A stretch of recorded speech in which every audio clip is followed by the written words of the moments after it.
Pack it up, pack it in. Let us begin. Hello everyone, hope you're doing well. Welcome back to Premier League Predictions. I am Manners, it is week 4 and let's see how I did last week. So the opening game of last week, Chelsea v Luton, I said 2-0, it was 3-0, so I get 2 points for that one. Bournemouth v Tottenham, get ready for this. It's the first 5-pointer. I got it bang on, 2-0, 2-0. Woo! Brentford versus Palace, I thought Brentford were going to win it 3-1. They didn't, it was 1-1, so no points on that one. Arsenal versus Fulham, I said it was going to be 2-0, it was 2-2 because they bottled it to 10 men. So no points, but a very happy Ben. United against Forest, I said 1-0, it was 3-2 in the end, so no points again on that one for me. Everton against Wolves, I said 2-1, it was 1-0, so I got the right result, but not the correct score. 2 points. Brighton against West Ham, I said it was going to be 3-1 to Brighton, it was 3-1, but the other way around, 3-1 West Ham, so that means no points on that one. Sheffield against Man City, very odd fixture that one. I said it was going to be 5-0 City, it was 2-1, just because of Rodri. Correct result, wrong score, 2 points. Burnley against Villa, I thought it was going to be a lot closer than it was. I said 1-0, it was 3-1 to Villa, so that's another 0 points on that one for me. And then finally, the funniest fixture we've had thus far this season. Newcastle against Liverpool, I said it was going to be 2-2.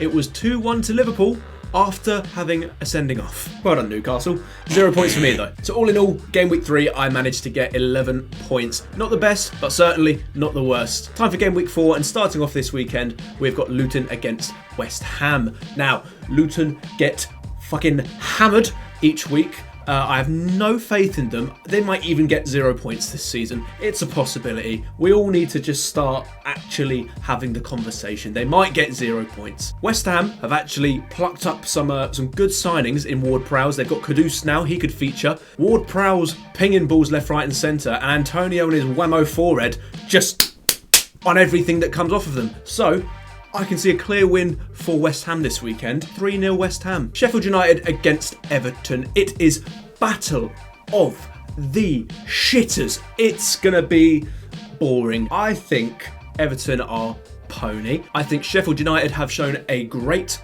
attitude and spark at the start of the season. I've been very impressed with how they came up against Man City. They are at home as well this weekend, so I do think they'll contribute to Everton's woeful start to the season. So I'm going to say it's going to be 2-0 Sheffield United. Manchester City against Fulham. Now, as I'm recording this, the transfer window ends tomorrow, and there's news that Paulinho may be leaving to Bayern Munich. Right, if Fulham have lost Mitrovic and they lose Paulinho, whilst not really bringing in anyone of any great quality, they already have one of the worst defences in the league. It's going to be awful. I think they're going to get peppered. 4-0, I reckon. 4-0 to Manchester City. Chelsea v Forest is the next one on the cards. Chelsea, I think, are slowly but surely growing into themselves this season. Nicholas Jackson, he's finally on the score sheet. I think he is a good striker. I'm staying strong on my Jackson investment. And I think he's going to come good for them. I don't think it's going to be a pepper in because I do believe in the Forest striker. I'm going to butcher his name, Awoniyi. He was class coming off the back of last season. He's had a brilliant start to this season. So I do think both teams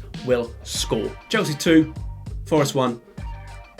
Yes. Burnley versus Tottenham is the next one. Burnley didn't look as good as I thought they would by any stretch against Aston Villa last week. I thought they were very easily torn apart and just a bit all over the place defensively. Tottenham, on the other hand, a full strength first 11 for Tottenham, I think, walks that Burnley side from what I've seen from them so far. I'm going to say Spurs win 2-1 to Tottenham. Brentford versus Bournemouth is the next one. I don't think Brentford have had the best start that they could have had. Although I thought Brentford struggled last week, I do still believe in them. So I think Mbomo or Wissa, maybe both, will have a great time playing against the Vitality Warriors in Bournemouth. Do I think it'll be a straight win for Brentford, or do I think Bournemouth could get something? Do you know what? Instead of going for what everyone is just saying, the bigger team to win, I'm going to say I think this one's going to be a draw. 2-2. What sparked that? I don't know. Have Bournemouth ever scored 2 goals in a game? Probably not. But they will this weekend against Brentford. 2-2. Brighton against Newcastle.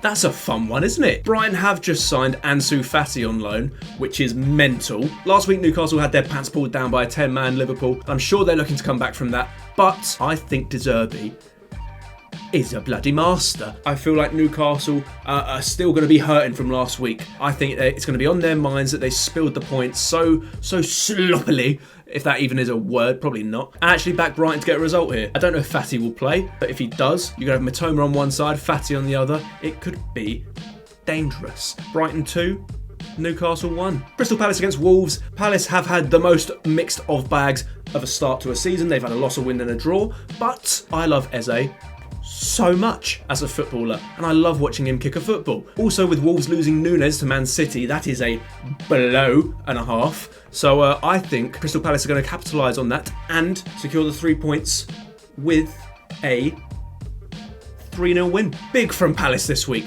I know.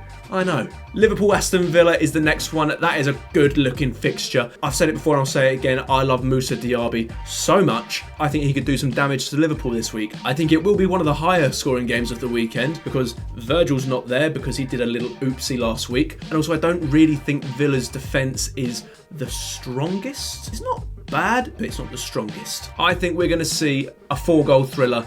It's going to be 2-2 this one. And the final game of the weekend, the big boy, Arsenal versus Manchester United. Ooh, battle of the worst fan bases. Just going to reel that one in for anyone who took the bait on that one. I've been chopping and changing Saka and Rashford in my FPL team for this one all week long, and it's killing me. I genuinely think, as an attacking threat, so far that I've seen this season, I've been disappointed in both. They've both been equally as pony this season, but I do think Arsenal have the attacking advantage in this fixture. Casemiro looks sloppy. Mason Mount doesn't have feet. Bruno Fernandes, again, like I said last week, he's always out of position because the other two are so bad. And I think a midfield of Odegaard, Rice and Partey will probably eat them up. So I do think Arsenal take the W on this one. I'm going to say 2-0 to Arsenal. So those are my predictions for game week 4 of the Premier League. Let me know if you beat my 11 points from last week, and also if you agree with any of the predictions that I've gone for this week. I have been Manners, you have been Sensational. Go drink some water, fix yourself a snack, and let's have a wonderful weekend of football. Love you, goodbye.